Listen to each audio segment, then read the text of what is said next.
നമസ്കാരം. Kerala public service കമ്മീഷനെ സ്വന്തം പാർട്ടി ഓഫീസാക്കി മാറ്റി ഇഷ്ടക്കാർക്ക് പിൻവാതിൽ നിയമനങ്ങൾ നൽകിയ പിണറായി സർക്കാരിന്റെ കാലത്തെ അഴിമതി കഥകളാണ് ഓരോ ദിവസവും പുറത്തു വന്നുകൊണ്ടിരിക്കുന്നത്. എന്നാൽ അഴിമതി അഥവാ തിരികെ കയറ്റൽ അവിടെയും തീരുന്നില്ല.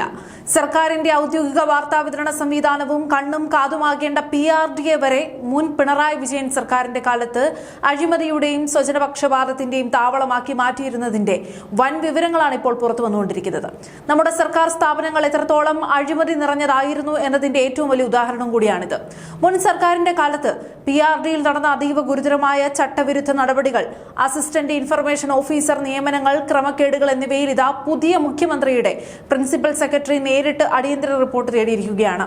PRD സെക്രട്ടറി കൂടിയായ രത്തൻ യു ഗേൽക്കർ വകുപ്പ് ഡയറക്ടർ സബിൻ സമദീനാണ് ഇത് സംബന്ധിച്ച കർശന നിർദ്ദേശം നൽകിയിരിക്കുന്നത്.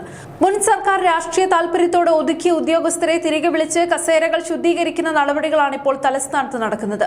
മുൻ കമ്മ്യൂണിസ്റ്റ് ഭരണകാലത്ത് സ്വന്തക്കാരെ തിരികെ കയറ്റാൻ PRDയിൽ എന്തൊക്കെ തോന്നിവാസങ്ങളാണ് കാണിച്ചു കൂട്ടിയതെന്ന് നോക്കണം.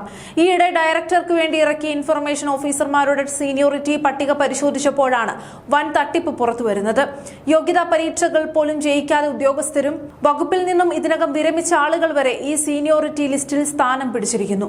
യോഗ്യതയുള്ള ജീവനക്കാരുടെ സ്ഥാനക്കയറ്റം ക്രമവിരുദ്ധമായി തടഞ്ഞുവെച്ചാണ് സ്വന്തം പാർട്ടി താൽപര്യക്കാർക്ക് വേണ്ടി ഈ ലിസ്റ്റ് അവിശുദ്ധമായി തയ്യാറാക്കിയത്. ഇത് മാത്രമല്ല, മുൻ സർക്കാരിന്റെ കാലത്തെ അഴിമതികൾ പുറത്തു പോകാതിരിക്കാൻ പൊതുജനങ്ങൾ നൽകിയ വലിയ തോതിലുള്ള വിവരാവകാശ അപേക്ഷകൾ പോലും വകുപ്പിലെ ചില കമ്മ്യൂണിസ്റ്റ് അനുകൂല ഉദ്യോഗസ്ഥർ ബോധപൂർവ്വം പൂഴ്ത്തിവെച്ചിരിക്കുകയായിരുന്നു.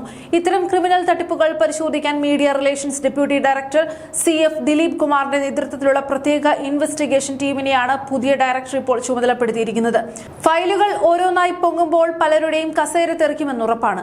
അതുപോലെ തന്നെ മുൻ പിണറായി വിജയൻ സർക്കാരിന്റെ കാലത്ത് നടന്ന അസിസ്റ്റന്റ് ഇൻഫർമേഷൻ ഓഫീസർ നിയമനങ്ങളും ഉദ്യോഗസ്ഥരുടെ സ്ഥാനക്കയറ്റം തടഞ്ഞുവെച്ചതുമായ ഒട്ടേറെ പരാതികൾ നിലവിൽ അഡ്മിനിസ്ട്രേറ്റീവ് ട്രൈബ്യൂണലിന് മുന്നിലാണ് ഉള്ളത്.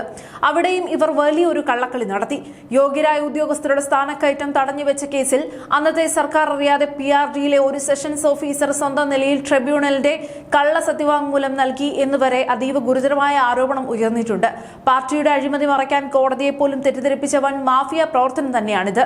തങ്ങളുടെ പ്രശ്നങ്ങൾ അധികൃതരുടെ ശ്രദ്ധയിൽപ്പെടുത്താൻ മുൻപ് ഭയന്നിരുന്ന സാധാരണ ജീവനക്കാർ ഇപ്പോൾ ഭരണം മാറിയതോടെ തങ്ങളുടെ അവകാശങ്ങൾ സംരക്ഷിക്കാൻ PRD എംപ്ലോയീസ് അസോസിയേഷൻ എന്ന കാറ്റഗറി സംഘടനയെ പുനരുജ്ജീവിപ്പിക്കാനുള്ള വൻ ശ്രമങ്ങളും ആരംഭിച്ചിട്ടുണ്ട്. കഴിഞ്ഞ സർക്കാർ രാഷ്ട്രീയ താൽപര്യത്തോടെ മാറ്റി നിർത്തിയ അഡീഷണൽ ഡയറക്ടർ P ശ്യാംകുമാറിനെ പുതിയ സർക്കാർ ആദരവോടെ വകുപ്പിലേക്ക് തിരിച്ചുവിളിച്ച് ജനറൽ ആൻഡ് അഡ്മിനിസ്ട്രേഷൻ അഡീഷണൽ ഡയറക്ടറാക്കി നിയമിച്ചു കഴിഞ്ഞു. ഇത് അഴിമതിക്കാർക്കുള്ള കൃത്യമായ താക്കീതാണ്. ചുരുക്കത്തിൽ, മുൻ കമ്മ്യൂണിസ്റ്റ് സർക്കാർ PSC മുതൽ PRD വരെ സകല സുപ്രധാന സ്ഥാപനങ്ങളെയും തങ്ങളുടെ കള്ളപ്പണവും സ്വജനപക്ഷപാതവും നടത്താനുള്ള വെറും രാഷ്ട്രീയ ഉപകരണങ്ങളാക്കി മാറ്റുകയായിരുന്നു ചെയ്തത്. യോഗ്യതയില്ലാത്ത ഇഷ്ടക്കാരെ തിരികെ കയറ്റി ഭരണ സംവിധാനത്തെ തന്നെ ഇവർ കുളം തോണ്ടി. എന്നാൽ PRDയിലെ സകല കള്ള ഫയലുകളും അവിശുദ്ധ സീനിയോറിറ്റി ലിസ്റ്റുകളും പുറത്തെടുത്ത് വ്യാജ സത്യവാങ്മൂലം നൽകിയവർക്കെതിരെയും വിവരാവകാശങ്ങൾ പൂഴ്ത്തിയവർക്കെതിരെയും സമഗ്രമായ അന്വേഷണത്തിൽ ഉത്തരവിട്ട മുഖ്യമന്ത്രി VD സതീശന്റെ പുതിയ നടപടി നീക്കം സ്വാഗതാർഹവും പ്രതീക്ഷ നൽകുന്നതുമാണ്.